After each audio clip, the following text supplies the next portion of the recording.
How is it going, everyone? We are back with the fight picks, and we got the ultimate sad fight. We have Diego out of his mind, Sanchez against, sorry, Diego, if you're watching this, but against the Please don't Celtic sue us. kid, Jake Matthews. And I guess I'm going to start this one off.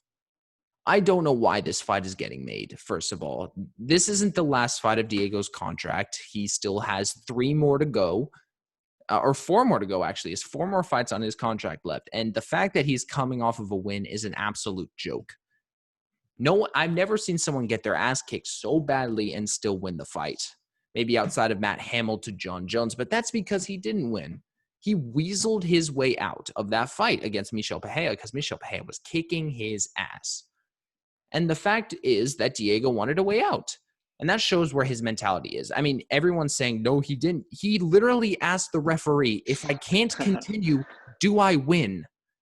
That tells you everything you need to know. And he's taking a young and a hungry guy in Jake Matthews. This guy is very, very solid at 170. He's outside the top 15, and he made a statement, I believe, beating Emil Mek, a guy which a lot of people hold very highly with his very powerful striking. And honestly, Jake Matthews is just getting better every single place the fight goes. Everywhere. He has the better striking and he has the better wrestling. I think Diego might have the jiu-jitsu advantage, but I think Jake Matthews' top pressure is going to be enough because Diego hasn't been great off of his back recently. And we've seen that he can be dominated on the ground courtesy of Michael Chiesa. And I think that Jake Matthews is a kind of comparable wrestler to what Michael Chiesa is. And I think that's going to pull into his game plan. We know that the wrestling of Jake Matthews is very high level. It is very, very good. And he knows that he can get on top and just rain down his shots on Diego. But also he can, I think he's going to establish a takedown early. And I think he's going to get up, and that will make Diego more gun shy. Even though Diego's not dangerous on the feet, if you still take away, if you get that takedown, he's already going to be more gun shy than he already will be, which takes away danger everywhere, which means that Diego Sanchez's only chance of winning the fight is a takedown. And he's not going to get that. Jake Matthews is going to win this fight. He can do it really whatever way he wants. If he wants to get a submission from top position, absolutely he can do that. If he wants to get a ground and pound TKO, he can do that. If he wants a knockout on the feet, he can do that. If he wants to go to decision, he can do that. And as you know, if you watch these picks and you know me, I always value the guy with more paths to victory. And absolutely the guy with more paths to victory is Jake Matthews. He is the biggest favorite on the card for the reason. And I forgot to do it at the start. He's my lock of the night. Yeah, with this fight, as Nate Diaz would say, I'm going to put a twist on this one, but Diego Sanchez had a weird last fight.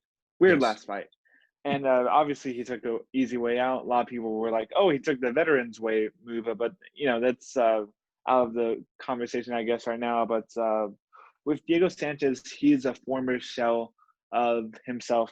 He's not the same guy who won The Ultimate Fighter season 1. He's not the same guy who beat Kenny Florian on that show. He just hasn't looked great recently. I think 2 wins were against his 2 recent wins were against. I'm not going to count Pereira because that wasn't a win. But with Mickey Gall, Mickey Gall's he's not impressive at all. Craig White, a guy that doesn't belong in the UFC. Sorry, Craig. But with Jake Matthews, like you've said, his takedowns are relentless. His top pressure is just amazing. Every fight I tune in, I might be watching TV, tune in to Jake Matthews fight, and he's always on top. And with Diego Sanchez, we've seen him struggle against wrestlers like John Fitch and Josh Koscheck. So stylistically, this fight does not look good for Diego Sanchez unless he gets hit with a legal knee. But let's be honest.